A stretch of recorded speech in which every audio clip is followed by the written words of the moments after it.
American રાષ્ટ્રપતિ Donald ટ્રમ્પે automobiles પર 25% ટેરિફની જાહેરાત કરી। ટ્રમ્પના આ નિર્ણયથી અમેરિકાને $100 અબજ આવક થશે। ટ્રમ્પના નિર્ણયને પગલે કેનેડા અને યુરોપિયન યુનિયનને સૌથી મોટો ફટકો પડ્યો છે। કેનેડાએ ટ્રમ્પના પગલાને ટ્રેડ વોરને આમંત્રણ ગણાવ્યું। આ તરફ યુરોપિયન યુનિયને પણ અમેરિકા સામે વળતા પગલાં લેવા તૈયારી કરી છે। અમેરિકામાં 2 એપ્રિલથી ઓટો આયાત પર અમલમાં આવે તે રીતે 25% ટેક્સ લાદ્યો છે। ટ્રમ્પને આ ટેરિફના નિર્ણયે કેનેડા અને યુરોપિયન યુનિયને હચમચાવી નાખ્યા છે।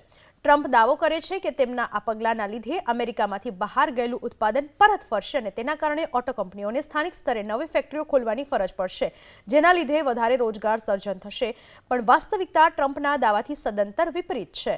ટ્રમ્પના પગલાંથી અમેરિકામાં નવા રોજગાર સર્જનની વાત તો બાજુએ રહી, પણ જે રોજગારીની તકો છે એ પણ જતી રહેશે। તેના લીધે અમેરિકનોનો સરેરાશ કાર ખરીદી ખર્ચ વધી જશે। અમેરિકન કાર ઉત્પાદકો માટે વિશ્વ સ્તરેથી સોર્સિંગ કરવું અત્યંત મુશ્કેલ બનશે।